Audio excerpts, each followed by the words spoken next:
Jack woke up the following day just like before. This time, he found that Denali had already woken up and was busy on the laptop. She was typing, and when Jack looked at it, he found that she was busy organizing some of the documents.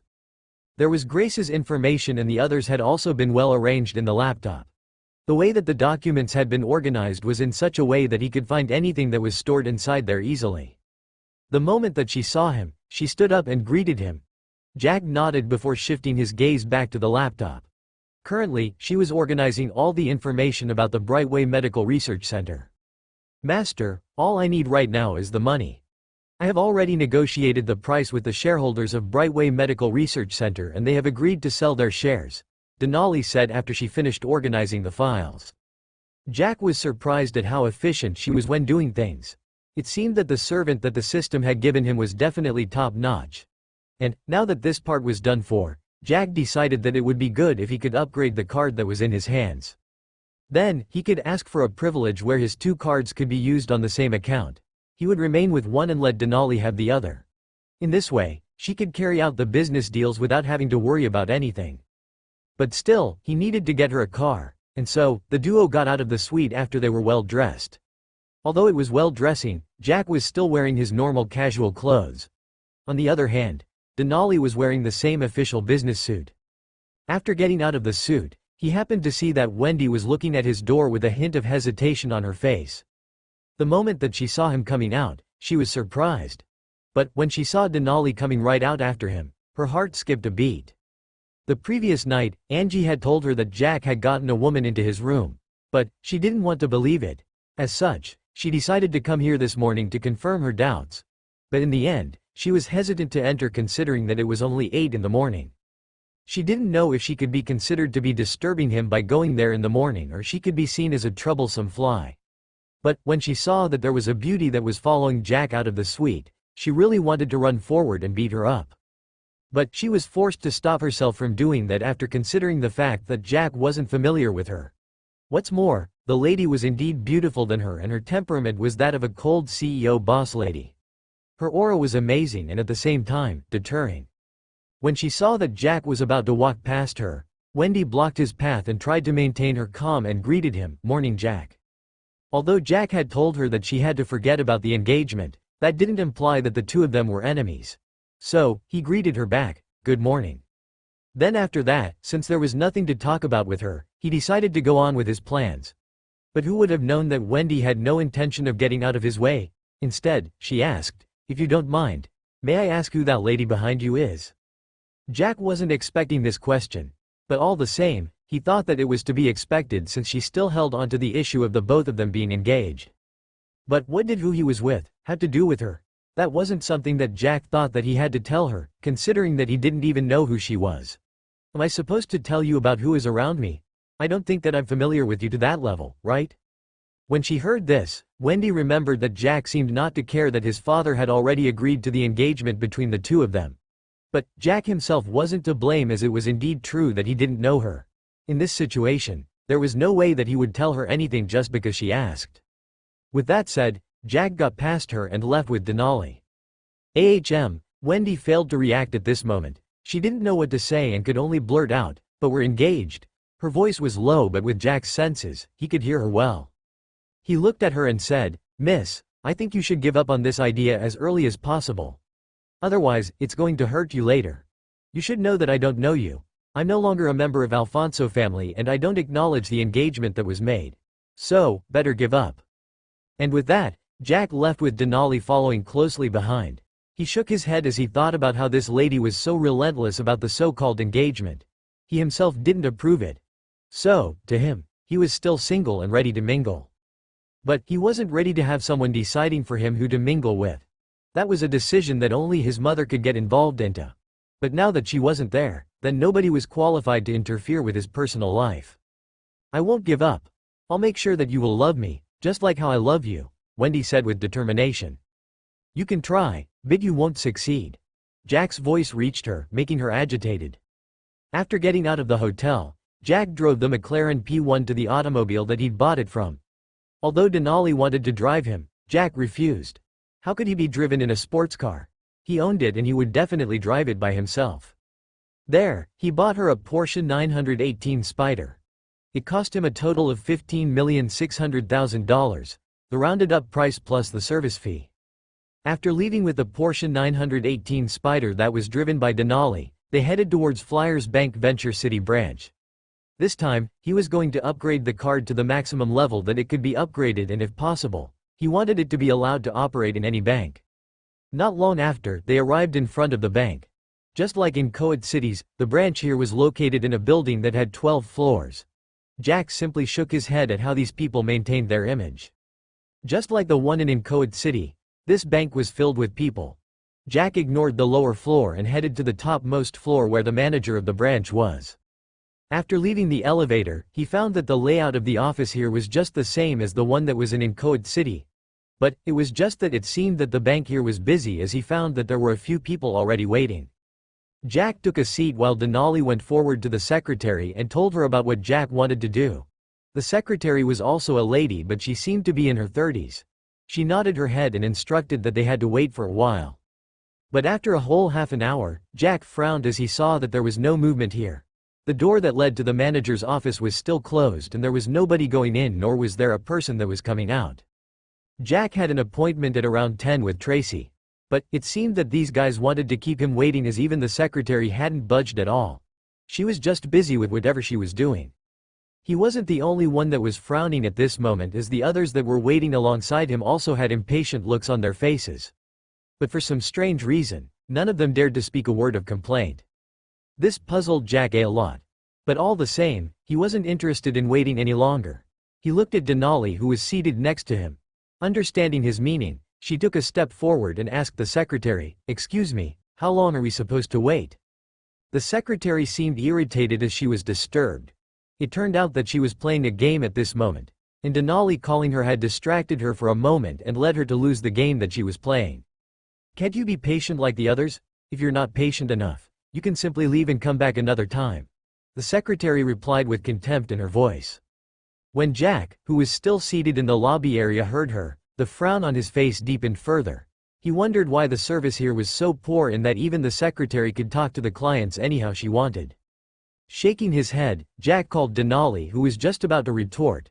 He handed her the laptop and whispered to her on what to do.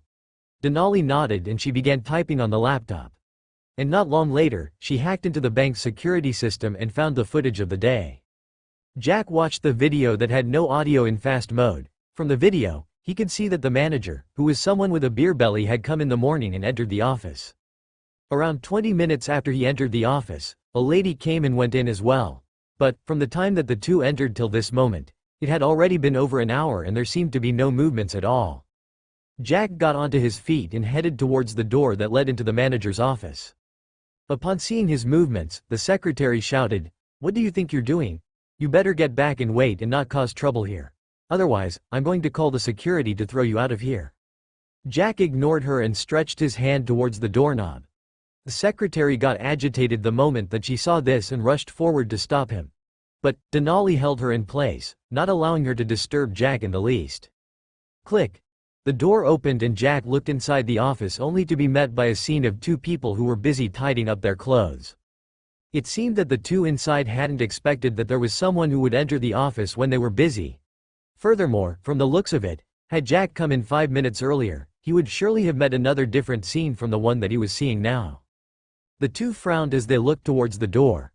The beer belly had a dark expression on his face as he looked at Jack and roared, "What the FCK do you think you're doing here, brat? Do you think that this is your house where you can simply enter when you like?" On the other hand, the lady lowered her head in shame. She was frightened that Jack would expose what had just happened here. All the same, she was the one that was going to suffer the most as long as information about what had happened here today was leaked. Jack wasn't stupid and obviously knew what had just happened between the two of them. Of course, if this was any other time, he would surely have minded his own business, as this didn't concern him.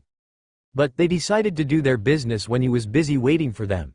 This meant that they were involving him in their business by making him waste more than 30 minutes while waiting. He completely ignored the shout and turned to look at the secretary and asked, "Were you seriously making me wait all this while just because these two were doing something that doesn't relate to the place that they are in?" The secretary was already pale at the moment. She had been instructed that nobody was allowed to enter the office not unless the manager himself allowed it. But, she had never foreseen the situation that had just happened now. She didn't care about how the manager was going to deal with Jack. What she cared about the most was the fact that the manager was going to deal with her and this won't end well with her.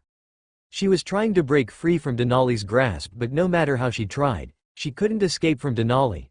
Furthermore, Denali didn't seem to be holding a person who was struggling, but more like she was holding an obedient little child. Being ignored by Jack obviously didn't sit that well with the potbelly. So, after making sure that his clothes were in place, he strode haughtily towards Jack, as if he was going to hit him in the next moment. Denali noticed this and moved forward, pulling the helpless secretary with her and blocked Potbelly's path. "BTCH, get out of my way right now. I don't have time to deal with you at this moment. I want to deal with that brat that dared to barge into my office without my permission."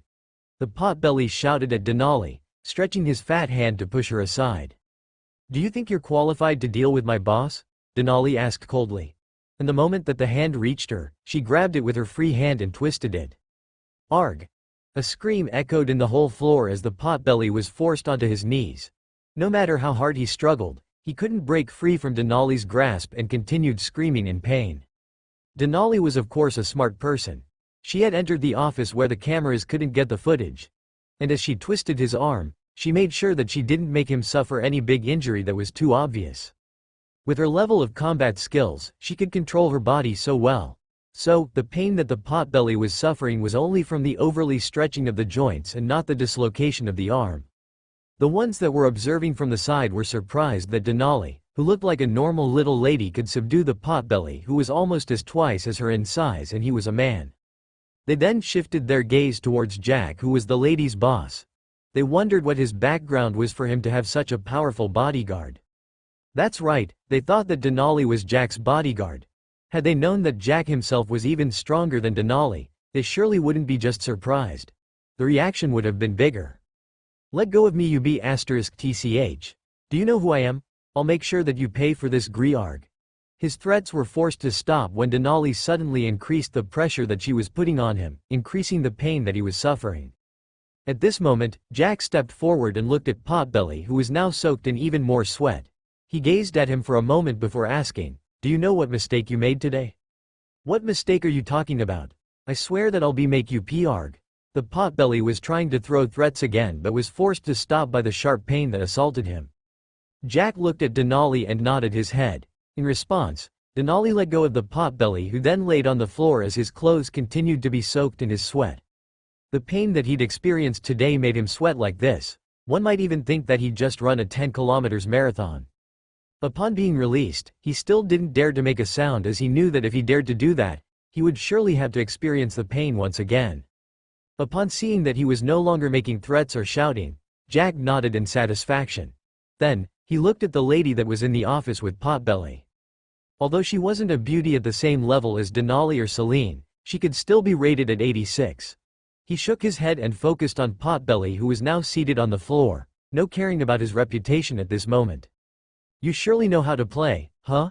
You came in here at 7 in the morning. Till now, it's already close to 9. You were still busy, ignoring us even though we have our own schedules for the day," Jack stated. Jack's words surprised not only Potbelly, but even the secretary, as they wondered how Jack had known at what time he'd come to work. Could he have been stalking him? But that didn't make any sense. After all, why would Jack stalk him? Another thing to note was that today was the first time that he'd come at 7, so it wasn't his routine that a person could easily get after observing his movements for a while. In the end, Potbelly thought that Jack saw him coming in the office today at that time. Otherwise, how could he know the exact time that he'd arrived? "I was here to upgrade this card to the one of the highest level, but it seems that you don't seem to care about the bank's clients. I wonder how the higher-ups of the bank will think when they know about this incident." Jack's voice wasn't loud, but it reached Potbelly's ears. As he heard what Jack was saying, he forgot about the pain that he'd suffered and hurriedly got to his feet. He then looked at Jack and said, "Do you know who my father is? My father is one of the shareholders of the Flyers Bank. Do you think you can do anything to me by telling the higher-ups of the bank? Just you wait. I'm going to freeze all your accounts with our bank." As he said these words, all the fear on his face had already disappeared and what remained was arrogance without bounds. "Oh, is that so? I wonder how you can freeze my account, when you don't have any information about me. Jack smiled coldly as he looked at Potbelly. Potbelly. Potbelly had suddenly realized that he hadn't gotten any information from Jack and there was no way that he could freeze his account. He looked at Jack and demanded, "Hand over all the information about your accounts so that I can freeze it. I want to see what you'll do when you can't use the money in your account." Jack and the others couldn't help but doubt their ears. Was this guy an idiot? Who would give his bank information all so that it could be frozen? They wondered how this person could reach this position. You sure live to your reputation of being foolish. But I'll entertain your foolishness to see how you're going to freeze my account. Jack said these words before handing over the black gold card. The ones that were watching the show thought that Jack was joking, but when they saw that he really handed over the card, they didn't know what to say. And again, seeing that Jack had a black gold card, they couldn't help but admire him. The black gold card was something that those with a deposit of 1 billion had. In other words, Jack had a deposit of at least 1 billion in his account at that moment. How could they not be surprised by this? Smugly, Potbelly received the card while thinking to himself, "Humph, you're trying to play tough with me here. See how easily you got scared when you heard that my father was one of the shareholders of the bank. Now, I'll just freeze your account." As the Potbelly went behind his computer to try freezing Jack's account, Jack looked at Denali and said, "5 minutes. "Yes, boss." Denali replied before releasing the secretary that was in her grasp. Then, she went out and took Jack's laptop and began typing. As for the ones that were observing the scene, none of them knew what Jack implied by 5 minutes. Anyway, they were only waiting to see how Jack's account was going to be frozen. About 5 minutes later, Potbelly, who was busy trying to freeze Jack's account, couldn't help but shout in disbelief. What? How could he not shout like that considering that Jack's account currently had over 100 billion? If this was just the 1 billion or 5, he would have been able to freeze the account, although it would have taken some effort for him to achieve that. But freezing the account of such a big client, not even his father would dare to do that. His father wasn't someone big. He only owned 2% of the shares of the bank, which was equivalent to about 10 billion. Although that wasn't all that his father owned, but all the same, that was counting assets. But Jack here had liquid cash. Just how worth were his assets? No matter how he thought about it, he found that his father was lacking. He broke out in cold sweat, thinking about how he'd made this person wait for him for a whole half an hour when he was busy with something that wasn't allowed in the industry or the public. Just at this moment, Denali walked into the office and said, "Boss, I'm done." Jack nodded. It was good that she was good at managing the time. As for the secretary and the others that had been waiting for the show, they didn't know what to say when suddenly, Potbelly, who was arrogant a moment ago, went pale. Before they could get any explanation about what was going on, Potbelly's phone rang. Looking at the caller, he found that it was his father who was calling. After hesitating for a moment, he received the call, and a moment later, he was like a balloon as he deflated and sat on his seat listlessly. He knew that he was done for. Now, he understood that the 5 minutes weren't the time that he'd been given to freeze the account, it was the time given for his end to come. He had been killed in just 5 minutes. Jack looked at Potbelly, who was sitting there listlessly, and said, "It seems that you can't lock my account, right? In that case, why not hand over my card? I still have other things to do." Potbelly hurriedly took the card and handed it back to Jack with both of his shaky meaty hands. Although he knew that he was done for, he knew that if he dared to offend Jack any further, it might not end with his secrets being exposed to the board of directors of the bank. He might as well expose them to the public and he would end behind the bars. When his father called, he had told him that all the things that he'd done had been sent to all the members of the board. As a result, they were all blaming him for giving his son the post only for him to use it for his own benefits. And just like how his own father had placed him in that position, he took him down to make sure that the members of the board wouldn't want to take the shares in his hands and kick him out of the board of directors. Now, he didn't have a job that he could use to get the girls, just like how he was doing. He had always made it difficult for those that wanted to take the loans from the bank. Only after they gave him some benefits would he approve the loans. Jack received the card and looked at Denali, and the two of them walked out of the office under the stunned gazes of the observers. What Jack wanted was simple: to expose the secrets that Potbelly was hiding. The moment that Jack noticed that the two that were in the office were in some kind of exchange, he immediately knew that Potbelly there must have a few more secrets. As such, Jack expected Denali to look for those secrets and send them to the members of the board of directors. With her level in business management, she obviously knew what the right choice was. With Denali's level of hacking, She easily found the information about the members of the board of directors and sent them each a copy of the dark secrets of Potbelly. As to why he didn't expose the secret to the public, he knew that this would surely make a huge impact on the reputation of Flyers Bank. And he himself had seen how Heyman was. Heyman was also a branch manager, but he was an honest person. If the bank suffered, maybe Heyman's salary would be reduced. For his sake, Jack decided not to expose the secrets that would taint the reputation of the bank. At the end of the day, it was only one person that Jack had found. Had he found a few more, he surely wouldn't mind exposing the secret to the public. But the prerequisite for doing that was for the other party to offend him. Just like how Potbelly had made him wait for a whole half an hour and had thrown threats to his face. Furthermore, Jack didn't like that kind of behavior. As they left, Jack made a call. "Hello Mr. Heyman, can you prepare an upgraded card for me? I want the platinum level. Oh, one more thing, I would like 2 cards that have access to the account. If possible, you can send them to be delivered in Venture City." "Okay Mr. Jack. By the way, did you get the company?" Heyman asked. Although he was stunned by how fast Jack was upgrading his card, he was still enthusiastic considering the fact that Jack had remembered him. If he did the upgrade, he was going to be promoted for sure. After all, that indicated that he had the backing of a big shot. "Yeah, I'll have to thank you in advance. The trip to Venture City has given me more than I had expected. So, when I come back to Enco City, I'll treat you to a meal," Jack replied. "Ha ha ha, then I'm looking forward to that," Heyman replied after laughing. "Oh, by the way, can you do me a favor? I have a friend of mine in the city and she's having problems now that I'm away. I would like you to help me in ensuring her safety together with the company under her.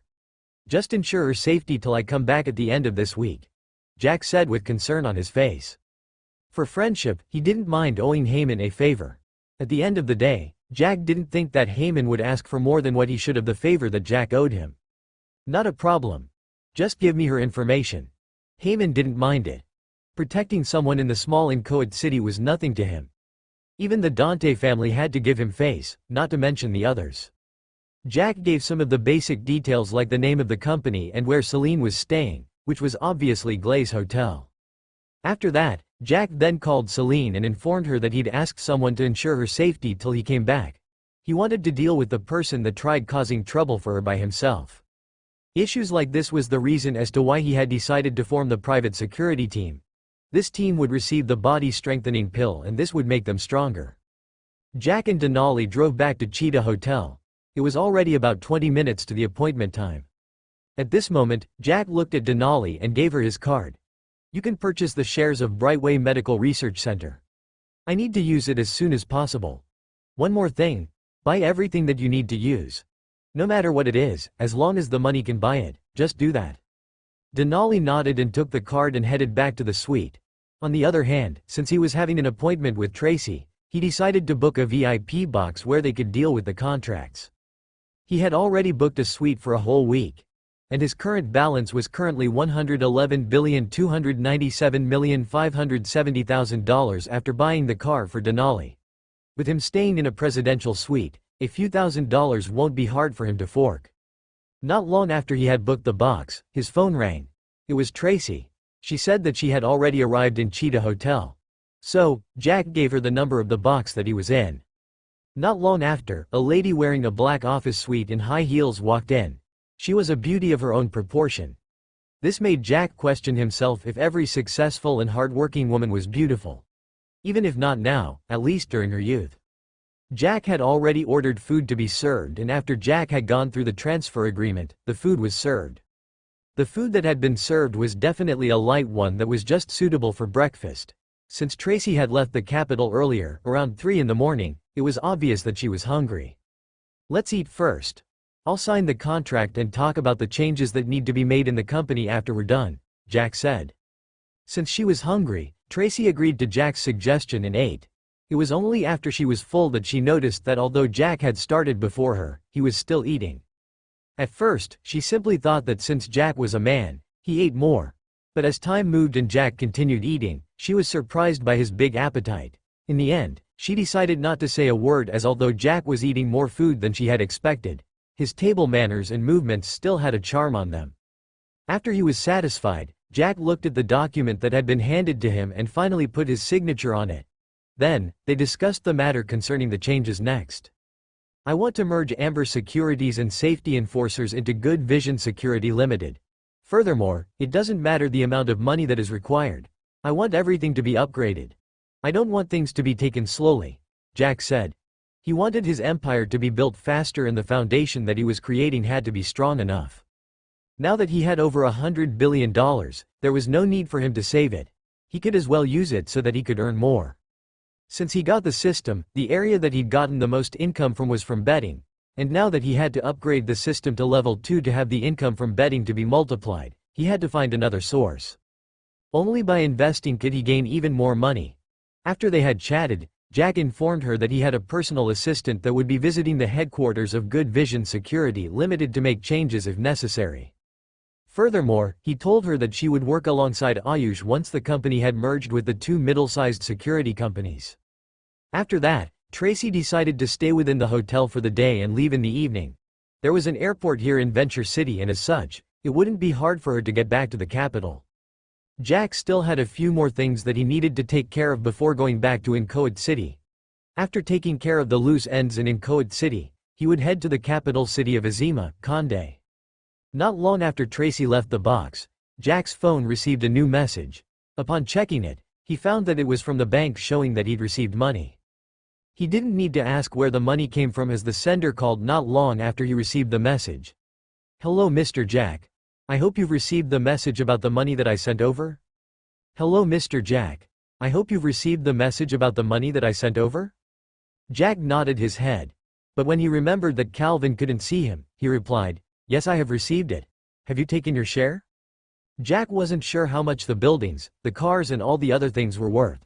Although he could use the ones that the system had rewarded him with to calculate, he didn't have the time to do something insignificant as that. Yes, I have already taken my share according to the agreement. 10%, not a single dollar more. Jack nodded and at the same time, he didn't doubt anything that Calvin had said. But even if his thoughts were wrong, he didn't care if Calvin took a few $1 million from the money that he was supposed to give to Jack. In any case, Jack had already gotten the benefits from the mansions and the villa. So, at this moment, he didn't care about them. The reason as to why he was selling them was simply because he didn't want to have so many useless assets. After chatting for a little while longer, Jack finally ended the call. He had received $412,364,700. This was after Calvin took over the 3 houses, villa, cars and other things like the laptops and so on. It was also at this moment that Jack remembered that he didn't have a house in Venture City. But after thinking for a moment, he thought that it wasn't necessary to have a house here anyway as he won't be staying here for a long time. He shook his head and walked out of the private box and headed back to the suite. He found that Denali had already left. He assumed that she had gone to do shopping for all that she deemed necessary. In any case, Jack didn't mind that, as currently, there was something that he wanted to deal with. It was the issue concerning upgrading the system. He had postponed this issue since the previous day and he thought that this would be a good time for him to look into it. He sat on his bed and asked, What's up with this upgrade to level 2? Does that mean that the system is only at level 1? You got it right. Currently, the system is at level 1. You have to complete some things so that it can be upgraded. The first requirement would be that you must have $500 billion in your account. The first condition was something that Jack believed that he could achieve after some time. Although he could no longer earn that much from betting, he could still make investments. As long as he received $5 billion, he would be able to get the $500 billion once the multiplier effect was applied. Second, you must have at least 5 companies that are worth at least $500 billion each. Furthermore, you'll have to defeat at least 5 competitors of the 5 companies and make these 5 companies monopolies. Jack frowned for a moment. For him to take over 5 companies that had a net worth of at least $500 billion wasn't something that could easily be dealt with in a short time. But, it wasn't impossible considering that currently, he already had Good Vision Security Limited that was worth at least $300 billion. Although it would take a long time, he was sure that he would succeed. As for making them monopolies in the industry in the country, that was something that he could do with the advantage that he was having currently. Now that this was a condition that had to be fulfilled, he decided that he would simply integrate the companies into Jackson Enterprise after he made them monopolies. The final condition is that you must have a girlfriend. Jack. What's up with the system now? What's wrong with its program? Maybe there's a bug that made it say this as a condition for upgrading it? Jack questioned himself doubtfully before finally asking, "Can you please repeat the last condition that must be fulfilled?" The host, Jackson Alfonso, must have a girlfriend. Jack was left speechless once again. There was not a problem with the previous prompt. What the heck with this absurd condition of him having a girlfriend for the system to be upgraded? Wasn't him not having a girlfriend have no effect to the system? How come it now mentioned this as a condition? Jack took a deep breath and asked, "Angel, can the system be a little serious here? We're talking about serious matters, but here, the system is joking." The system isn't joking at all. That is a condition that you'll have to fulfill before the system can be upgraded. In other words, unless all the conditions that have been stated are fulfilled, there will be no way that the system will be upgraded. Jack took a deep breath as he tried to think of a reason as to why the system would set such a condition. The business and the balance he could understand because the system had its influence in them. Now, the girlfriend, if he wasn't wrong, she was supposed to be his own, not the system's. Furthermore, he wasn't going to tell anyone about the system. Or the system wanted to give him a green hat by marrying his girlfriend. This seemed to be the case, as otherwise, why would it request for such a thing? But, thinking that the system was just a program, how could it marry a human? But, it had the power to bring someone from all over wherever Denali was from. Maybe, could it be that it would turn his girlfriend into a program and marry her? With the system's power to manipulate others' minds, it won't be hard for it to make his girlfriend believe that she loved the system more than she did him. Why would there be comparisons? The system would simply erase her memories about him from her mind and the problem would get solved, right? As Jack's thoughts continued running wild, Angel couldn't stand it anymore. Angel could know what Jack was thinking, and as a result, it could get all the strange ideas and thoughts that were running in his mind at that time. Can you stop having that kind of imagination? The reason for that being a condition for the upgrade of the system is simply due to the new feature of the system that can affect those close to you. At level 2, it can affect your other half. At level 3, it can affect the other members of your family, your parents and siblings. It seems that I was right. It will affect my girlfriend by changing her memories and making her its. I thought that that was all. It turns out that it will also try having a family of its own by taking my family to its side. It wasn't that Jack's IQ was low, it was just that, when the system that came out of the blue planet suddenly brings up the conditions that you need to fulfill, and no matter how you think, the condition doesn't seem to be related to the system at all, one had to be cautious. Angel was silent for a moment, maybe due to how ridiculous Jack's thoughts became. Perhaps it wondered what happened to Jack, who was normal not long ago, to suddenly become retarded. It was only after a moment that it spoke. You can decide on whether to do that or not. It's your choice at the end of the day. The system will not force you to upgrade it. It was only when Jack heard these words that his speculations stopped. He remembered that if the system really wanted, it could have easily made him do whatever it wanted. It had the power to control and manipulate others' memories. As long as it changed his memories and made him think that it was his mission to serve the system, there was nothing that it couldn't do through him. After calming down, Jack decided to put this matter aside for now. He would think about that once he'd finished the other two conditions. On the other hand, things concerning a girlfriend was something that reminded him of the envelope that his mother had left him a few years ago. She had told him to only open it if he wanted to have a family of his own, a girlfriend. He wasn't sure what was inside the envelope, but from the weight and size, he could guess that there were a few documents inside. As for what was recorded inside them, he had no idea. Now that this issue was out of the way, Jack decided to deal with another matter. System, can I get the reward I got yesterday? It is inside a drawer of the cabinet that is beside your bed. Jack, can't you just make it appear in front of me? Jack complained in his heart, but still, he went to the drawer of the cabinet that was beside his bed and opened it. He found that there were several A4 papers that were pinned together. He took them out and observed them. The words and font of the words on the papers looked no different from the ones that were printed from the printing machines that he knew.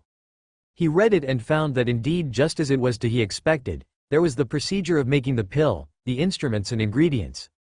Everything was well described in such a way that Jack could even try imagining how the process would be like. After reading through it all, he knew that he would have to wait for Brightway Medical Research Center to be bought over before he could start trying the production of the pill. Denali will have to use her special skill to identify those that could be trusted in the institute. And only those that were selected by her would have the task of production of the pills handed to them. As for whether the production would be successful, he had no doubt about what the system had offered. there was no need for him to do so as he had already experienced the power of the system. Jack was just about to do something else when there was a knock at the door. He could already tell that it wasn't Denali because she didn't need to knock to enter. So, he left the bedroom and headed towards the door. When he opened it, he found that Wendy was the one that had knocked. He was curious about what she wanted. Yes. Yes. I wonder if you're free? I would like to invite you to go around with us. Wendy asked a little nervously. Although she didn't have faith that Jack would accept her invitation, she still came forward and invited him. The closer he was to her, the better her chances. She wasn't ready to give up on him no matter how long it was going to take. But of course she had to hurry things up before her grandfather announced the issue about her engagement. She didn't want her grandfather to force Jack to marry her, since he valued his reputation, and she said that she loved Jack. To add to the fact that they had already signed an agreement with Jack's father, it was obvious that Alton wouldn't let this slide. Jack hadn't expected to be invited by her. All the same, he thought that they weren't enemies at all. So, it wasn't strange that she would invite him. In the end, the only thing that Jack didn't agree to was the fact that she was claiming to be his fiancée. Jack thought for a moment. He still had a lot of things to do during this week. He had just acquired a few companies that had yet to be stabilized, like the grocery department in Enco City. What's more, he wanted to start the branches of the grocery department here in Venture City. With the protection of the Amber and safety enforcers, he was sure the incident like the one that George had told him wouldn't be happening. Seeing that Jack wasn't replying to her, Wendy decided to give a concession and invite him when he was free instead of him making time for their plans. She was just about to speak when Jack beat her to it. Not this week. I'm busy with something, and after that, I'm supposed to go back to Enco City to deal with a few loose ends. After that, I believe that I'll be free for a while before getting busy in the capital. Jack had decided that it wouldn't be bad if he could tour his own country. After all, he had only visited 3 cities now, and this wasn't something to be proud of. He was a patriotic citizen, and as such, he could promote his country by visiting different parts of the country to spend and earn money. Wendy was surprised by Jack's busy schedule, but what surprised her the most was that Jack had agreed to her invitation. Although it wasn't this week, at least he had agreed and not refused. Now that she had a chance to get closer to him, she was going to grab it firmly. Okay then. I'll make the necessary arrangements. You'll have to tell me the specific day that you'll be free so that we can plan on where to go. Wendy smiled brightly as she said these words. Although she wasn't as beautiful as Celine, her beauty rating was still in the 90s. As such, even Jack had to appreciate that she was indeed a beauty. Furthermore, her attitude wasn't bad. It was just that Jack wasn't ready to have a fiancé out of nowhere. Additionally, if he hadn't had the strange feelings towards Celine since the first time that they had met, Jack wouldn't have minded entertaining the thought of having her as his girl. Although he had to take a look at the envelope first, he didn't believe that there was anything that would prevent him from getting a certain girl as his girlfriend, right? After all, inside the envelope, there was a document. And although he wasn't sure about the contents of the document, he still was sure that it wouldn't be stopping him from falling in love. Okay then. I'll let you know 2 days in advance, Jack nodded. Wendy happily left. Although she wanted to invite him to lunch, she decided against it. Jack had already stated that he was busy. As such, she didn't wish to make him regret accepting the invitation. In Enco City, happy residential area. Ruben looked at Kevin and said, there was some kind of interference on our plan. Heyman has made a move and suppressed all the gangsters that we sent. Kevin's expression shifted greatly. He had been making plans, but they kept on failing due to the interference of some unrelated people. Why would Heyman make a move? He has always minded his own business. Why would he try making a move at such a time? Kevin asked with a frown. I'm not sure about that. But today, just about 2 hours ago, some of his men suddenly made a move and chased all the members of the gang that we sent. The Jerks Brothers gang is not a match for Heyman, and the moment that his men made a move, they had to retreat. Ruben replied helplessly. Damn it. Just what's wrong with this Heyman? Won't he just mind his own business and forget about others?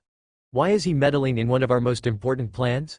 Kevin was frustrated. He walked towards his seat and sat down. Click, click, click, click, click, picking up a ball pen, he began playing with it. He pressed it, and as time passed, his speed shot upwards. And not long after, the pen was broken as he had applied too much strength. Seeing this scene, although Ruben had something that he wanted to say, he decided to keep it to himself and wait till Kevin relaxed.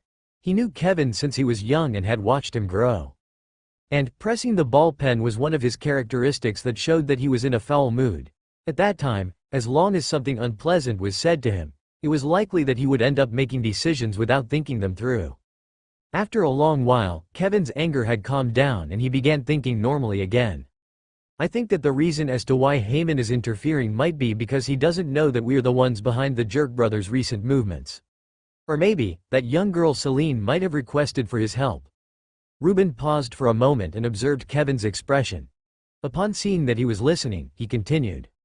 And if that's so, I'm sure that Heyman wouldn't mind giving a hand because Flyer's bank is big. If the Gravy family owed him a favor, he might even be promoted to the regional director of the bank once they put in a good word for him. Kevin considered how things were and thought that Ruben's deductions shouldn't be too far off if they weren't on spot. But, what he didn't want was to have other people knowing that they were the ones that were making the move. Although they were the ones that had paid the Jerk brothers gang to be ready to cause trouble for Celine when they gave them the green light, they had never met with the leader of the gang by themselves. They had always interacted on the phone.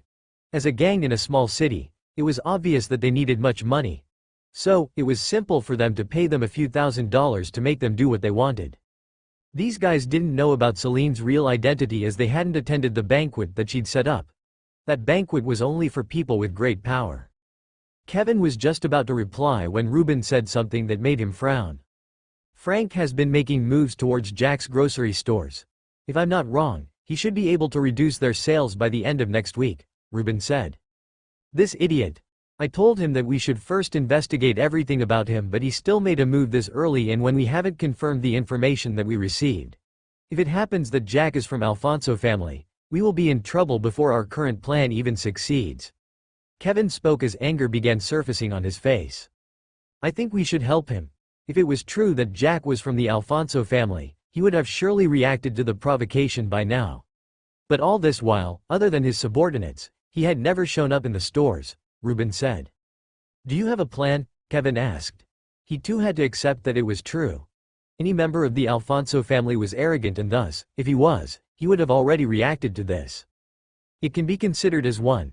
If we make sure that we pressure him so much, I'm sure that we can force him to sell the business overlord building to us. What's more, we can get it at a lower price. I'm sure that he'll have to accept that because he must have spent all of his fortune to buy that building. If we block his business, considering that most of the things that the groceries deal with are perishable, he would surely suffer great losses, Ruben explained. Indeed, just like Ruben had said, Kevin found that this idea was indeed doable and it would be much easier than making a move on Celine. Although Celine's family didn't have that much influence in the city, if they really decided to make a move, he was sure that even their family couldn't stand it. It was exactly this reason that made him move cautiously and hide in the dark while attacking. In this way, even if the plan failed, he was sure that Celine won't be able to know that they were the ones behind everything. Then let's do that as soon as possible. That grocery of his has only occupied one floor in the entire building. This is a waste, Kevin agreed. When Wendy got back to the room that she was staying with Angie, she was in high spirits. She had left hurriedly without saying where she was going. And seeing her like this, Angie was curious about what she had gone to do. What made you so happy? Angie asked curiously. It was only when Angie asked this question that Wendy realized that she had been smiling all this while. She blushed for a moment before regaining her composure. What are you talking about? She pretended not to know what Angie was talking about. Young lady, there's nothing that you can hide from me. You left hurriedly not long ago. Now you're coming back. You're so happy as if you want to compete with the moon with that shiny face of yours. Angie said as she looked at Wendy. It was obvious that she was not willing to give up unless Wendy told her their truth. Wendy took a deep breath and said, well, I just went over to invite Jack to come with us for our trip to visit the beautiful scenes around the western province. And you know what? He agreed, Wendy said enthusiastically. She and Angie had been friends since they were children. And now that they had grown up, they still talked to each other and shared their own secrets. Although not all the secrets were said, at least 99% of them were shared. Yeah, he's your fiancé and he should agree. That's the least that he should do. After all, in at most a year and 2 months, you two are going to get married. But he still is taking women in the hotel. Have you asked him about that lady? Angie wasn't as enthusiastic as Wendy when she heard that Jack had agreed to going on a trip to enjoy themselves. Her impression of Jack had dropped last night when she saw Denali entering Jack's suite. Furthermore, even though the two of them were engaged, She had never seen Jack being intimate with Wendy. At the mention of Jack sharing his suite with another woman, Wendy's previous excited expression disappeared. She too wanted to know who that lady was, but Jack hadn't told her a word when she asked him this morning. Now that Angie had reminded her about it, she couldn't be happy any longer. She had to invite him while he himself invited another lady. This kind of treatment was by far different from how Jack treated the other lady with. But she couldn't blame him as he was not the one that had initiated the engagement. Furthermore, the engagement was planned by her family and his, without even he himself knowing about it. But, although she didn't know what kind of relationship Jack had with that woman, she had faith in herself that she would manage to make him love her just like she loved him. Leave that aside for now. Can we talk about something else? I'm sure that the lady was there for business issues. Wendy tried shifting the topic. Angie on the other hand wasn't ready to let this go. She looked at Wendy with disbelief and a tinge of anger as she reprimanded her. Wake up, girl. You can't just believe in such a thing. What kind of business is discussed at night in a hotel? At least they can take a private box to talk about business. Wendy couldn't find words to refute what Angie had said. But all the same, what could she do? Jack had already told her to give up on him and he wasn't the one that was insisting on her being his fiancée. So, he wasn't restricted to not getting together with other women because of an engagement that he knew nothing about, with a girl that he didn't know. I'll make sure that he forgets about all the other women, Wendy said. It doesn't matter if you're not courageous enough to face him and tell him what you have in your heart. Since you can't do that, your sister will do that for you. I want to see him behave like that in our presence again. Angie thought to herself as she swore to herself to make Jack responsible for his fiancée. Not knowing that there were some plans that were being cooked up somewhere, Jack went back into the suite and took the laptop that Denali had left on the table. He decided to go through all this information as it consisted of all the information that he had to know as the owner of the few companies under him. Furthermore, there were other pieces of information about the employees that were under him. Jack could tell that this information was gotten by Denali after a night of hacking. The information was well organized in folders. There were different categories that made it easy for Jack to look for the information that he wanted. There was a folder of each company that was under him. Additionally, inside each of these folders, there were different folders that had the information about the employees, current activities, expenditure, cooperation with other companies, competitors and so on. Currently, Jack wanted to make Good Vision Security Limited a monopoly in the security sector. Currently, it was worth at least $300 billion. As such, he thought that it would be easy for him to develop it unlike the others that were valued lower than it. He could do one thing at a time. After making sure that one was stable and had really monopolized the market, he could then focus on another as he would be sure that the earnings from this side would be enough to enable him to develop another industry. In the medicine research, he was sure that the strength pill would be enough to boost the value of the Brightway Medical Research Center. And if he was lucky to get another recipe for a drug to a certain disease, he was sure that he would be able to easily make the research center reach the top. As for the competition, he was sure that they couldn't compete with the recipes that came from the system. It took a few hours for Jack to read through all the files that he thought were important. With his ability to remember, he didn't forget about what he'd read easily. Although there were a few parts that he might need to confirm, those were the parts that he didn't focus in remembering them. He was done now and could be considered to know a few things about his companies. This was surely enough for him to make decisions for the company. What's more, he could see that there were indeed several changes that needed to be made. It seemed that Denali had worked overnight or had woken up earlier in the morning to search for the information about them. After all, even the incidents that these people could consider hidden, Jack found them and had read through them. In other words, most of the secrets that they were hiding had already been exposed to him. And, once he goes to the company, he would make the necessary changes. There would be no need for him to be patient with them considering that he still had a target to achieve. For his foundation, he thought that the 5 companies that would monopolize the market in the country would be good enough. He took a deep breath as he looked at the screen of the phone that had lit up. It was someone who he had no contact information calling him. He picked it up without hesitation. In these few days after getting the system, he had gotten used to getting calls from strangers. "Hello, who am I speaking to?" Jack asked. "Hello. I believe that I'm speaking to Mr. Jackson," a male voice asked. "Yes, you are." Jack responded calmly. "Mr. Jackson, I've received the information that you have acquired Serenity Residential Area. I'm Moses Kibanzo, the one that's in charge of the buildings. I don't know if you have any instructions for me?" Jack was surprised that this was the manager of the residential area. He had just read the information about him on the laptop not long ago. According to the information that he'd read, he knew that Moses was a straightforward and honest person. But there was still a problem. The one that was helping him, the assistant manager, Shanzu, was corrupt. He had been using the residential area for his own benefits all this while. That was an example of the change that Jack wanted to make. Oh, not at all. But soon, I'll send someone there to look at the residential area. If there are any changes that need to be made will be decided at that time, Jack stated. Okay then, Mr. Jackson, Moses replied before ending the call. At this moment, since he had already picked the phone, Jack decided to call another person. Hello, Mr. Calvin. I would like to ask another favor of you. Just like always, Mr. Jack, I'll help as long as I have the ability to do that. But, I can't promise anything. Calvin's calm reply came. Jack nodded as he thought of the other party's carefulness. But it was to be expected. He wasn't omnipotent in that he could promise anything. After all, there were things that were beyond him. It's not that difficult, really. All I want is your assistance in getting grocery stores in Venture City. As long as the owner is willing to sell it, then I'm willing to buy it. Of course, you'll get benefits as well. How about the usual 10%? You'll get 10% of the total cost of purchasing the stores. Jack threw the benefit. Okay then, Mr. Jack. This can be completed within 2 days. Stores aren't that hard to acquire as long as one has money, Calvin replied. But I would like the best stores in the city. I don't want the smaller ones, Jack reminded. Alright, no problem at all, Calvin replied before hanging up. Jack then called Grace. Hello, Mr. Jack, Grace greeted. Hello, Grace. How are things there? Jack asked. Things are doing okay for now at least. But, there are a few gangsters who seem to be intent on making trouble for our stores, Grace replied. Oh, I see. George had already informed me about that. Worry not, when I get back, I'll deal with them.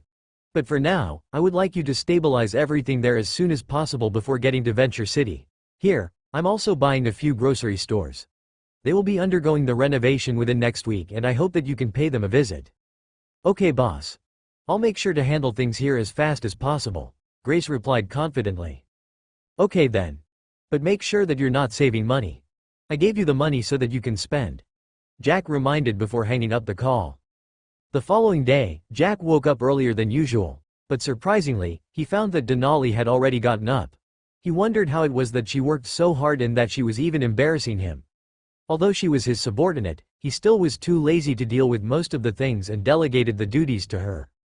Remembering about what the system had told him about her, Jack was curious about her family. After all, the system said that she had her own family and life. It was only now that he remembered that he hadn't talked to her about her salary. How bad of him. She was working so hard but had not asked about her salary. Jack was sure that had it not been for the fact that she was loyal to him, she would have already asked how much he was willing to pay her. It was just that the current Denali believed that Jack would pay her the salary on time without her needing to ask. But maybe her belief could be answered at this moment as Jack asked, Denali, can you tell me about yourself? Jack knew nothing other than the fact that she was chosen from all the women called Denali in the world. Anything else, he knew nothing at all. Denali was surprised that Jack was curious about her background. In front of others, she was always cold. But in front of Jack, she warmed up. Actually, I'm from here in Azima. But, I'm from the northern province. I'm from a family of 4, that consists of my father, mother, me and my little brother who's still in high school at this time, Denali began. It turned out that she was from the northern province of Azima country. Jack hadn't expected that she was a fellow citizen. When the system said that she was chosen from all the women in the world with the name Denali, he had expected that she was a foreigner. But maybe his country was so good in that it could produce a talent like Denali who was the best in the world and could match him when it came to business. Her family wasn't that rich. According to what she remembered, at the age of 5, she was taken away by a secret organization that she didn't know its name till this moment, and received special training. When her course ended, she was already 20 years old. Although she had undergone a lot of harsh training when it came to combat, she had used some special kind of oil that they provided her with to make sure that she maintained her feminine features. So, although she had great strength, her body wasn't as muscular as how men were. Instead, she still looked as delicate as a normal woman would. But, if a person dared to try her, she could erupt with great strength and that she could shock them. When she completed her course, she was assigned to come and work under Jack. He was the one that was going to be in charge of her. When Jack heard all of this, he was amazed by the system's ability in fabricating stories that seemed true. What an ability! No wonder it could manipulate the memories of others and they would notice anything at all. Now that he got to know about her background that seemed not to be that big, Jack decided not to give her a fixed salary. For the work that she was doing, she deserved more than that. For your salary, I'll give you the other card that will be sent here alongside mine. In other words, you'll have access to the same account as me. So, you can use the money there if there's anything that you'll need to spend on back at home. Jack stated simply. Ah, master, I don't think that I can accept that. You can just give me a fixed amount of income. A few $1,000s a month will be enough. Denali shook her head vehemently as she refused what Jack had said. If you see me as your master, you better do that. If there's a problem that needs money, just spend. And if there's another problem that you can't handle using money, just use the influence of the companies under me. Jack stated all this with a tone that didn't accept refusal. When they were alone, Denali called him master. But in front of others, she referred to him as boss. This was so that some people with wild imaginations wouldn't start thinking about some things that are inappropriate for children. Remember, you're my second in command. In other words, other than me, only you can make decisions on all the companies and businesses that are under me. Observing her expression, Jack continued. If you don't use the money and be so much reserved, I will take it as if you don't take me as your master, Jack concluded. Jack's words were to the point. With Denali's loyalty towards him, she was even willing to die as long as he gave the order. And as long as he became serious and asked her to do something, she would do it without hesitation. Now that Jack was serious about what he'd said, she hurriedly agreed. Okay master, I'll do as you say. Jack's last words were the ones that had frightened Denali the most. Since she was completely loyal to him, it was to the level that was just below worshipping him. So, she wouldn't want to disobey Jack and neither would she want Jack to leave her. After breakfast, Denali and Jack both went to safety enforcers to select the 20 men that would be part of the private security team, PST. Although he wasn't the one that was going to make a decision on the ones to be selected, he was still curious about how she was going to make the selection. In other words, he was curious about how her loyalty simulation worked. Not long after, they arrived. Jack could see that there were several changes that had taken place in the previous 2 days. It seemed that Maxwell was serious when it came to spending money. The previous night, Jack had informed Maxwell to organize the members of the company that worked as security guards or bodyguards and weren't on duty during the day to go to the company today. Of course, that only applied to those that were present in Venture City. So, when he and Denali arrived, they were welcomed by Maxwell before he led them towards the training grounds. Here, Jack could see that there were several improvements that had been made so far. And, he could see that there were new equipment that could be used for training.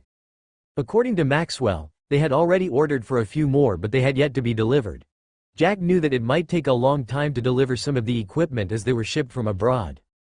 Although he was going to merge Safety Enforcers and Amber Securities into Good Vision Security Limited, that didn't mean that they could simply ignore this place.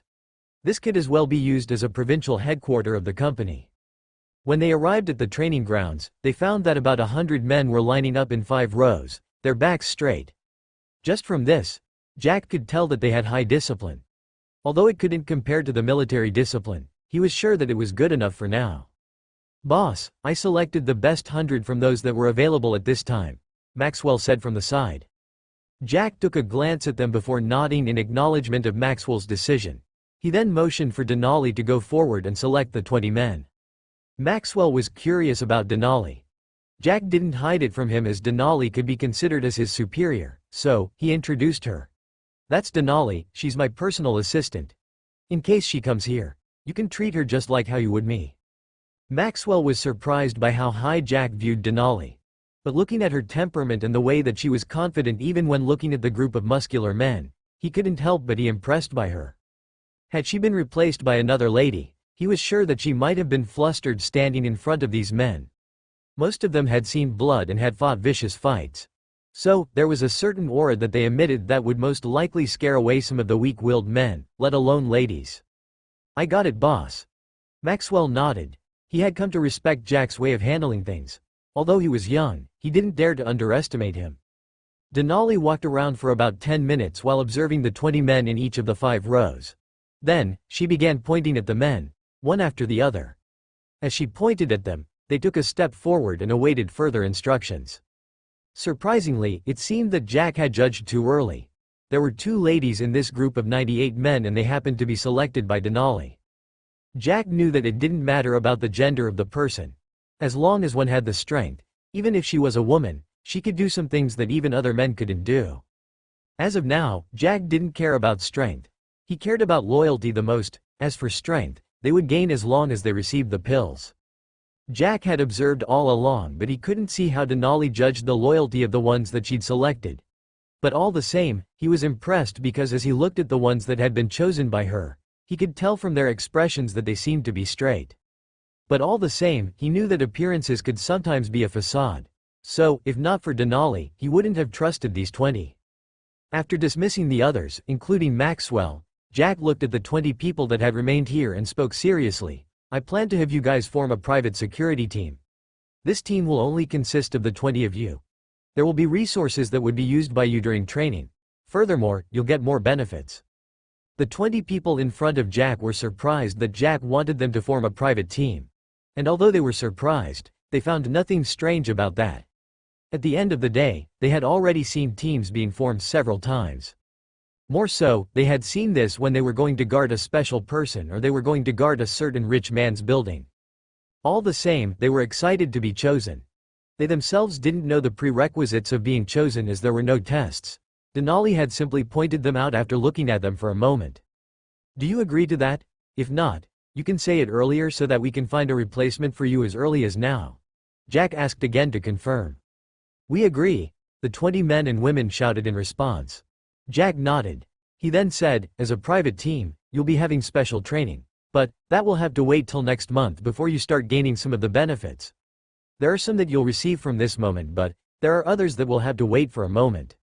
I'm going to give you a first mission. On Sunday, I would like you all to be in Enco City. There's a group of gangsters that are causing trouble there. I would like you to deal with them. Jack stated as he looked at the group. Upon seeing their confused gazes towards him, he knew what they were thinking and said, don't take this team like the ones that you had formed before. The team that has been formed today won't be broken. Although there might be other teams, this team will exist. In other words, the private security teams that are formed won't be doing the contracted work like the ones that the previous teams had been doing. You'll be doing the missions that you'll be assigned at a particular time. Your salary will stay the same even if you don't have a mission during that month. But, there will be bonuses after the completion of each mission. Jack continued. The group once again became ecstatic. From Jack's words, they were going to have guaranteed payment, and, from the example of the mission that Jack had given them, they could already tell that it wasn't as dangerous as the one that would involve guns. Okay then. You'll be heading towards Enco City tomorrow. The mission will be carried out on the following day. So, I hope that you can use this day to get prepared. After the mission, you can stay there till the preparations for the special training are completed. Jack continued.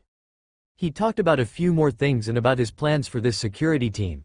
As for the name of the team as well as their captain, Jack told them to decide it among themselves. Since he was done with this, Jack left with Denali. They parted after reaching the hotel. Jack had already received the call from Brightway Medical Research Center to confirm the successful purchase of the remaining shares. All that was left was to sign the contract. It was for that reason that he was supposed to go back to Enco City as early as possible before rushing to the central province. As for Denali, she was going to the headquarters of Good Vision Security Limited to prepare for the merging process. But that was just the preparations, as the issue concerning the pills will come first. After the body-strengthening pills were produced successfully, the merging would start under the supervision of Denali. If possible, Jack would have left Venture City on this day. But, he had to stay as by the following day, Calvin would be done with purchasing the grocery stores. There was no way that he could simply leave without making sure that everything was in position. Crystal City, Alfonso Mansion. Dalton. Where's Jack? You were supposed to have brought him here by now. Victor frowned as he looked at Dalton, who was standing in front of him. Father, there seems to be something that I didn't expect. Jack seems to have left Enco City. As to where he is, we absolutely don't know where he went, as he didn't tell his guards when he left and when he would come back, Dalton replied. He was working hard to make sure that he found Jack, but no matter how hard he tried, he simply couldn't find any information about where he went. Jack had left on the Eurocopter of his. Although Grace, Celine and Heyman knew that Jack had gone to Venture City, Dalton had no idea that they knew, and neither did he know that they knew Jack. So what are you going to do? You already signed an agreement with Master Alton.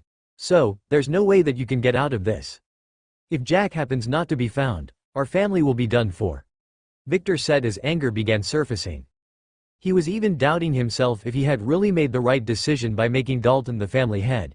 After all, he had simply expelled someone from the family without even consulting him. What's even more demeaning of his choice was the fact that the one that he'd expelled from the family was his own son. Although he was trying to save his position, he just made things worse. Although none of them had expected that there was someone that would come to ask for Jack to marry into their family, at least Victor thought that Dalton's decision this time was really unwise.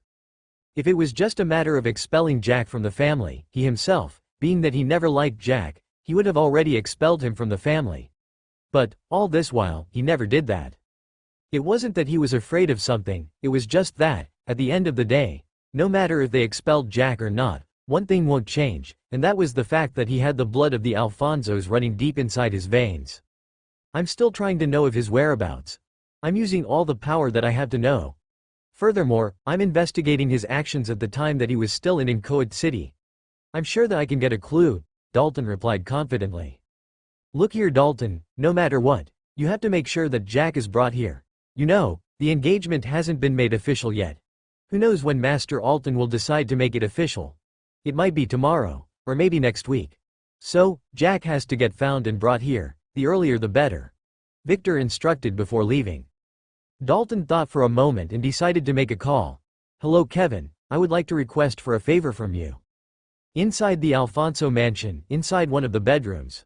Brenda sat in front of a mirror as she looked at her reflection. Currently, she was wearing a V-neck beige dress. Her eyes were sharp, all the previous hints of playfulness couldn't be found. I have to do something to make sure that Jack doesn't get married to that family. If he marries that lady, I'm sure that he's going to take revenge for all that has happened to him all this while, she thought to herself. She looked at her nails that were clean but a little long. After playing with them for a while, she continued thinking, I can't go to Enco City do the bet. Although off-track racers seems to only ban a person from racing competition, they would definitely make my life hard. At the end of the day, I don't participate in racing. Otherwise, the punishment for breaking my end of the bet wouldn't be anything to me. She pursed her lips as she began thinking of what to do next. Steve has already began his punishment. No matter where he goes, it's like trouble is following him. His life hasn't been easy in these past few days. Since I cannot go there, I can as well send someone else, someone that will be able to deal with Jack. Even if I have to kill him to make sure that he doesn't come back here, I'll do it. Maybe he can't remember anything at this moment. But, once he remembers anything related to his mother, I'm sure that chaos are going to erupt here. And, things will get worse the moment that he gains a powerful backing. Although it may be cruel, little brother, you'll have to forgive me this time. I absolutely cannot allow you to come back here, and neither can I allow you to get married to someone with a big background. The only solution now seems to be eliminating you from this world. Jack had no idea that there were several plans that were aimed at him at this moment. They were either to force him back to where he hated the most, or to erase his existence from this world. And, all of this came from a single reason, the engagement between him and Wendy that was planned by Alton but suggested by Wendy. If Jack knew about this and knew about the reason for being targeted, he would surely make sure to keep his distance from Wendy.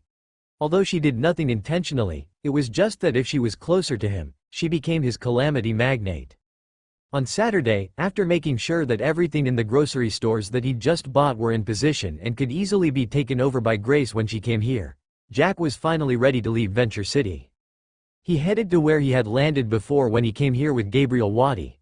He had left that guy alone all this while and he wasn't sure how he was doing. As a pilot, it was a sure bet that he would be someone that enjoyed flying. For him to stay in a single place for almost a whole week, it would surely be torturous for him. In any case, Jack wasn't worried that Gabriel would lack accommodation and so on. At the end of the day, he had already made the required payment to have him by his side as a pilot for a whole year. When he arrived there, he found that Gabriel was already waiting for him. He had already informed him that they were leaving on this day. As for the group of 20 that had formed the private security team, they had left early in the morning. They had chartered several helicopters to take them there. After he got in, he was greeted by Enco. He had actually missed this AI as he hadn't heard it for about 4 days already. Let's get going. I still have to move around for a long time. Jack shook his head as he thought about how several of the companies were in different cities. This made him move around so much. You got it, boss. Gabriel replied before he flew the Eurocopter out of Venture City. A few hours later, Jack finally arrived in Enco City. He looked at the serene environment of the Prince and Princess Palace and couldn't help but feel nostalgic. Being far from the busy streets and roads, the environment here was relaxing. He could stay here without having to worry about the noise or meeting with a situation like the one that he'd when he met with Garpy. As the Eurocopter landed on the roof of the garage, Jack looked at Gabriel and said, "Next week, we will be heading to the central province. But of course, we won't be using the Eurocopter." Gabriel was surprised when he heard this. He looked at Jack with no words to say as he wondered just how rich Jack really was. Although he himself was hired at a price of over 1 billion, that was for a whole year. One had to remember that the 1 billion wasn't his income, but it included the insurance of the plane that he would be flying, added together with the price of fuel for the plane. On the other hand, Jack had bought the Eurocopter that was worth at least $150 million. Although it couldn't be said to be much, as compared to the price that Jack had paid to have him as his pilot, it was high when spent on a plane. "We'll be using the plane at an airport?" Gabriel asked after a moment. "You can say something like that. But we will get to Venture City with the Eurocopter. I have a private business jet in the Venture Abroad airport that has a branch in the Venture City," Jack replied as he removed the headsets. Now that the Eurocopter was no longer making so much noise, they could communicate freely without using the headset. "A private jet? It has been a while since I flew such a plane," Gabriel muttered with a smile. He had been flying helicopters the most as they were the ones that were mostly used by those that paid for 1 day or 2 days trip. As for those that had their own private jets, why would they go through the issue of hiring a temporary pilot? They had their own professional pilots. Although Jack had stated that they were going to use the private jet, Gabriel didn't think much of it. After all, how big could a private jet that Jack owned be? After getting out of the garage, Jack met with the guards. They had heard when the Eurocopter came in. So, some of the guards came to welcome Jack back. "How have things been here when I was away?" Jack asked. "There were no problems at all. It's just that there were a few people who came here to ask for you."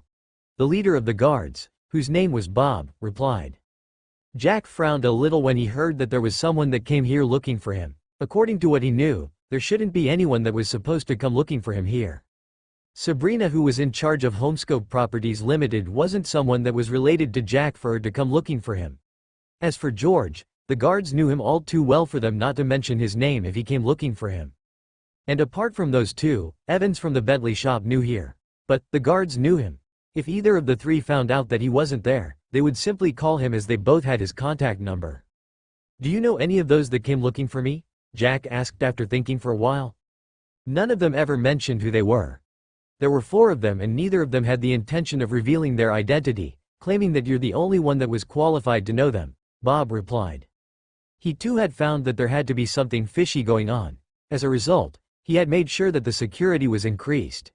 He could somehow relate this to Dalton as he was the only one that had the intention of looking for Jack. If Bob could, then Jack could also relate this incident to Dalton.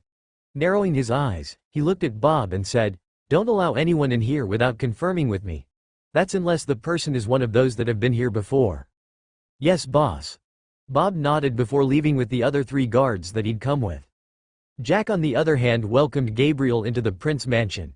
And for the first time since he came here, Gabriel appreciated the scenery. He had to accept that it was true that this place was good for retreat after working hard for years. But it was just that it was located in the city. If it was on a hill somewhere, it would have been good. And it would have been better if there were a few birds that made the atmosphere even more lively in the forest around the mansion. After Gabriel sat, Jack prepared a meal for him. Although he wasn't the best cook, his food was still good as he had been cooking for himself ever since his mother passed away if he didn't eat outside.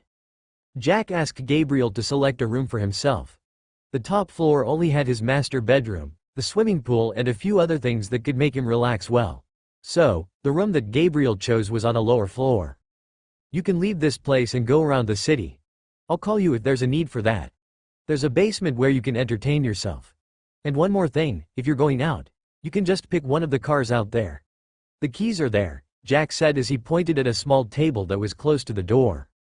There were several keys there. So, all that Gabriel had to do was to pick one of the keys, go out and press it. The one that will respond would be the one that he would use. Gabriel wasn't polite at all as he accepted Jack's arrangement. He was now Jack's subordinate till a year ended from now. In other words, till next summer, he would be working for Jack. The following day, Jack looked at the group of 20 in front of him.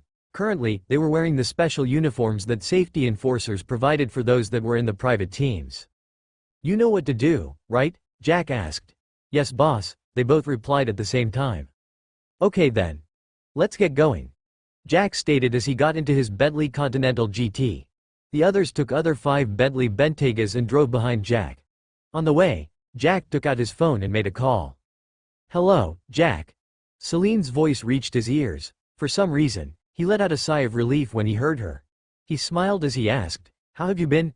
Any problems till now?" Although he had asked Heyman to help him on taking care of Celine, he still had to confirm with her. "Yes, thanks for your help. Although the gangsters are still present, they have maintained their distance and don't dare to approach," Celine replied. Jack was finally relieved. He smiled and said, "No need to worry about them. I'm in the city now. So, you can count on me to deal with them." "You're already back? How come you didn't tell me?" Celine asked in surprise.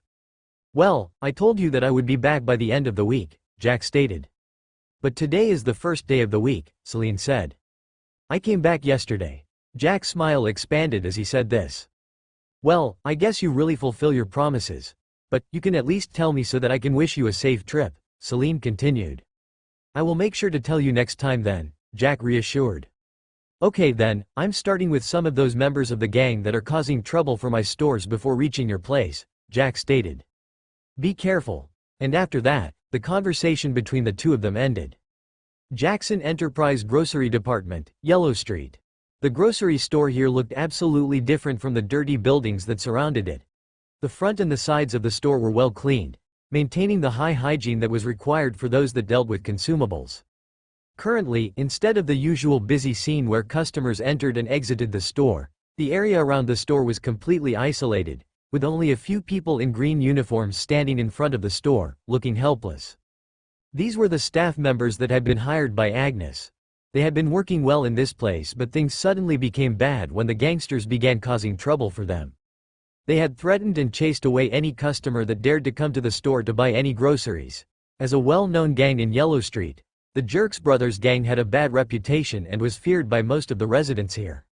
So, the moment that they stated that nobody was allowed to buy anything in the grocery store, nobody dared to come forward. And to make sure that nobody disobeyed them, they stationed a few of their gangsters here to keep watch. At this time, George came to this store. He was in charge of delivery and as a result, he wasn't someone that stayed in a single place. As he drove the Bentley Bentayga SUV to the parking lot of the store, he shook his head as he looked at the desolate situation of the store. Although he knew who was behind this and could have dealt with it, it was just that the period that he had made a bet with Ismail hadn't ended. As a result, he couldn't use his family influence to suppress them. Just as he got out of the car, he saw a few men with tattoos walking towards him with steel rods, pipes and baseball bats. There was no need for him to ask what they were doing here as he knew that they were the ones that were causing trouble here. "Kid, are you the one that's in charge of the store?" One of the men with a bald head stepped forward as he asked. "What's wrong with that? You better stop causing trouble here or it won't end well with you." George looked at him gloomily as he stated. The bald head didn't think much of George's threat. He knocked the car with his steel rod as he said, "Jackson Enterprise, huh, not a good name. I can tell that this person is new in Enco City. So, it's obvious that he doesn't have much influence here." He ignored George's angry gaze as he continued, "So, I would like to give you a good advice. You better close this store of yours. Otherwise, you're going to suffer bigger losses once everything inside the store expires or they are no longer fresh. In any case, we're not leaving this place before this store closes down." George wanted to reply, but it seemed that he didn't need to do that. He saw the familiar Bentley Continental GT heading his way and smiled.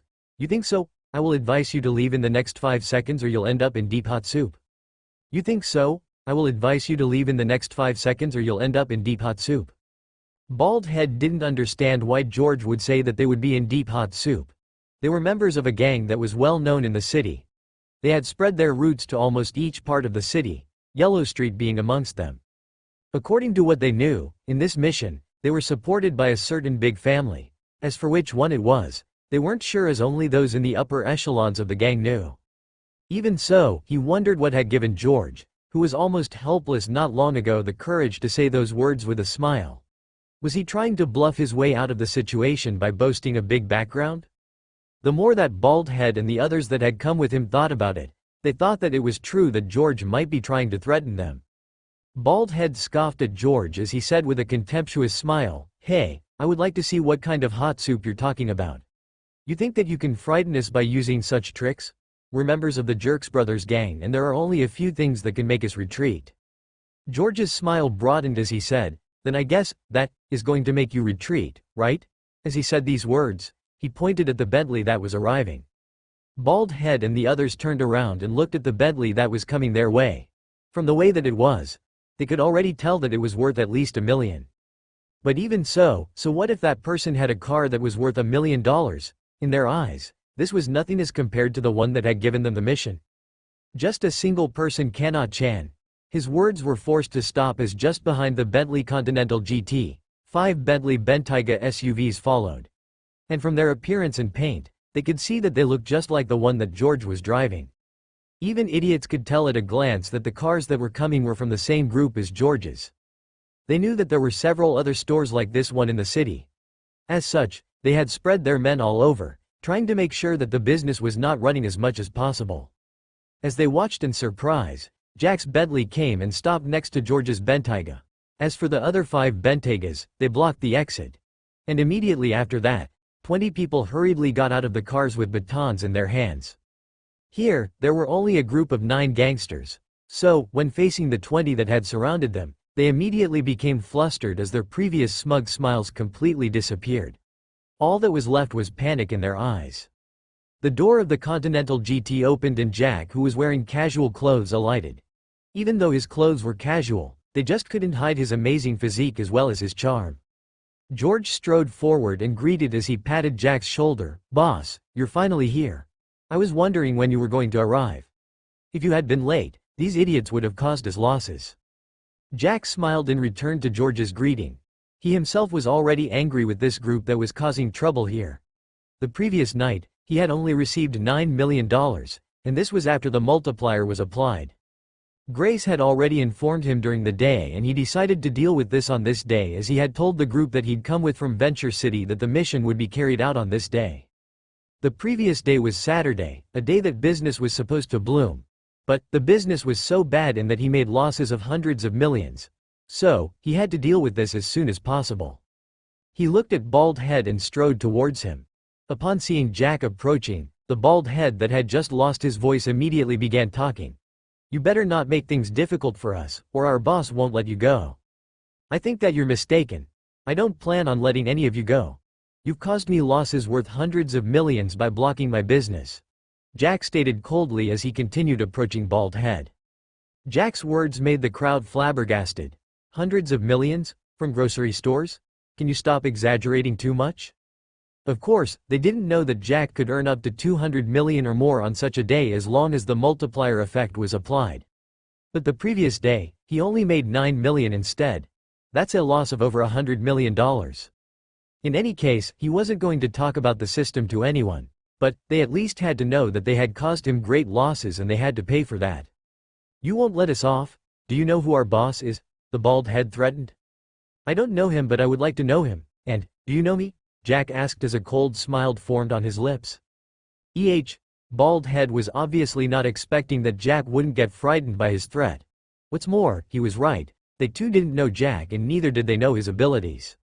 But in any case, he was just a newcomer to the city. A dragon cannot beat a snake in its own home ground, right?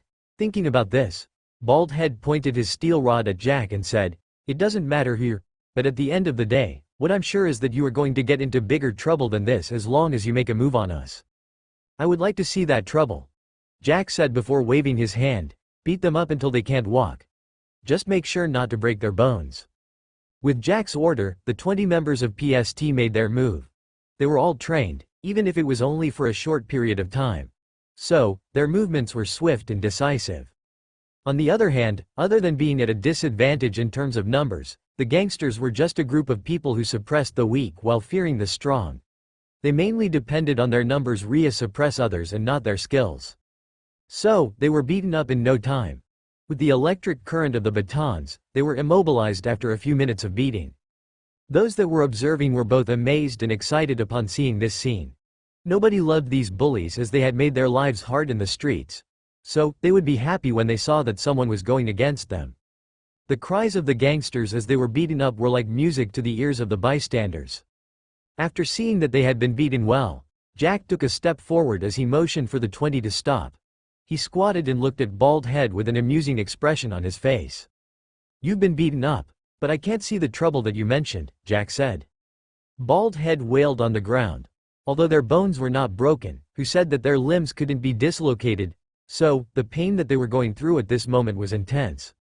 Jack shook his head and searched Bald Head's pocket and took out a phone. Surprisingly, it wasn't a smartphone, it was a buttons phone. He shook his head and scrolled through the contact list present in the phone, and not long after, he found a contact that said that this guy was a gangster. It was saved as Big Brother 3.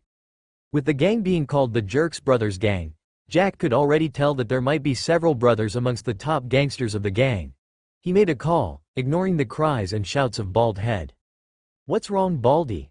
Have they closed the store already?" A thick and deep voice came through. "What closing of stores? I have something to discuss with you. I don't know if you have the guts to let me know where you are now," Jack sneered as he asked. There was silence for a moment before Brother 3 spoke. "You're the owner of the stores? Seems like I'm talking with someone that has some brains after all," Jack replied. "Humph, maybe you don't know your place. Opening a few stores made you so smug? I'm at the old warehouse that belonged to Diza. If you have the guts, you can come here. It will be good if we can directly deal with you and stop wasting much time blocking the store's entrances," Brother 3 said. Jack smiled and said, "Not a problem at all. I'll be there on around 30 minutes. It will be good if you bring all of your brothers there. After all, it's good to deal with all of you in a single swoop." After that, Jack ended the call. He looked at George and said, "You can take care of things here and the other stores with their help. I'll be back in a while." Without giving George a chance to reply, Jack got into the Bentley Continental GT and drove towards the west outskirts of the city.